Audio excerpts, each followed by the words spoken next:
Hey folks, AshThingSentry.com. So I was searching through the drawers looking for actually a pantograph. We have a computerized version. If you don't know what that is, soon you'll see a video on it. And I found a whole bunch of removable partial denture frameworks.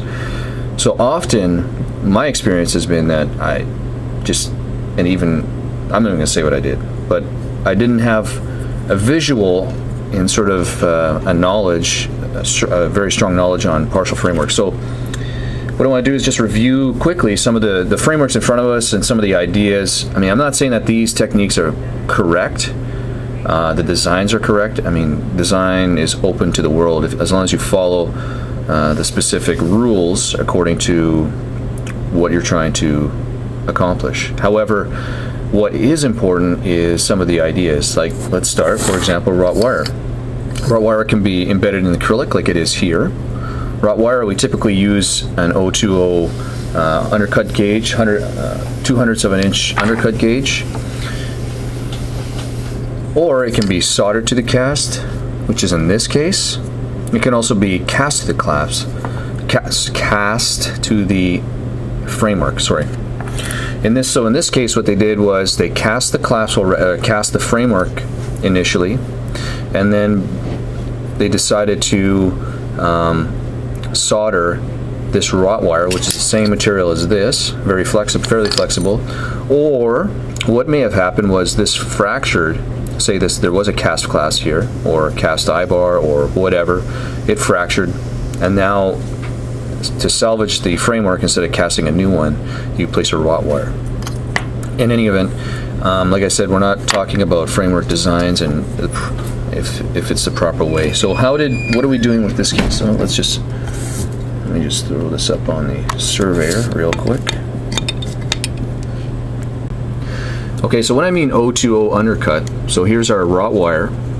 I have a 2/100 020. 020 is synonymous with 2/100 of an inch.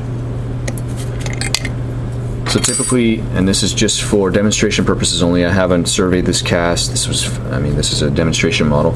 But typically what happens is you survey your cast for the proper path of insertion, and then you sort of start determining where your undercuts are, favorable, unfavorable, where your height of contour is.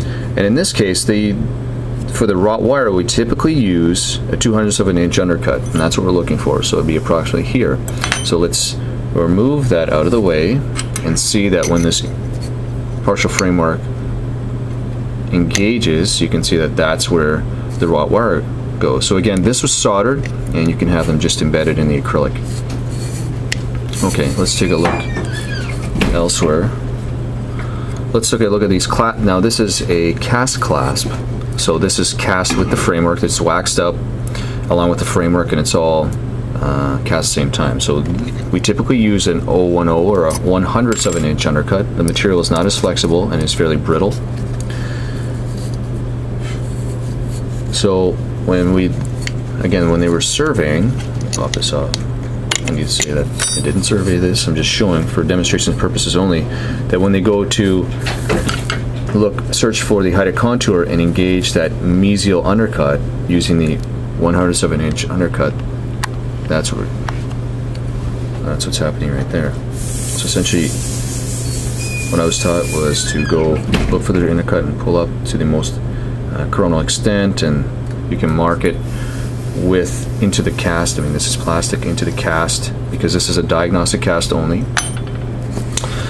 And then you'll see when I put the framework back on, that's where that mesial buckle clasp engages into that mesial undercut, 1/100 of an inch. So, and that's similar to probably that would be hard to say if that's 2 bracing arms or 1 is retentive.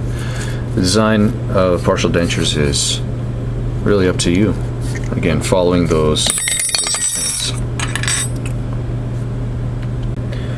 Okay, so here's another partial denture framework. This is the major connector is a lingual plate. We have we've got a distal half T, which is engaging what I'm going to assume the 1/100 of an undercut on the distal buccal portion of this tooth. So with the lingual plate, it's typically not This is actually, let me start. This is a Kennedy Applegate class 3 because it's tooth supported. The major connector is a lingual plate, and it's typically used. I mean, I just found this in a drawer, but I'm going to assume that there was insufficient height between the floor of the mouth and the gingiva of the central incisors for a lingual bar.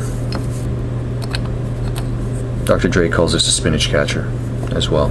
In any event, these are interesting. These are actually interesting class, and this is an interesting design. So this would be a bracing arm, most likely, and here's where they are engaging the 1/100 of an inch undercut. Now the reason why they're doing that is because typically, let's take a look, the molars, mandibular molars, are typically lingual incline, because if you imagine the maxillary molars have the buccal cusp on the buccal portion with that horizontal overlap, so it's difficult to, unless you do a composite buildup or a surveyed crown, it's difficult to engage any undercut on the facial aspect of the mandibular molars, so you typically go on the lingual aspect. So that was an interesting thing that I had learned. And 1/1000 of an inch undercut engaging the distal buccal portion of the premolar there. Okay, that's another design. And lastly, I think this one's kind of interesting as well that I found. I haven't used these types of connectors. However, here's the maxillary partial framework, almost full coverage. And you can see we're using extra coronal retainers. So what these are is I think this is for demonstration as well. So the way that they work is that this is the female portion that's cast to the crown, and on the denture there would be embedded into the acrylic a male portion that would connect into there, and that serves as a retentive element, and as well as here a different type of extra coronal retainer. Alright, I hope that helps. Some interesting designs that I found in the cabinet. I have a few more, kind of wild, but I'm not sure these would be approved if I took them to Dr. Dre. Cheers.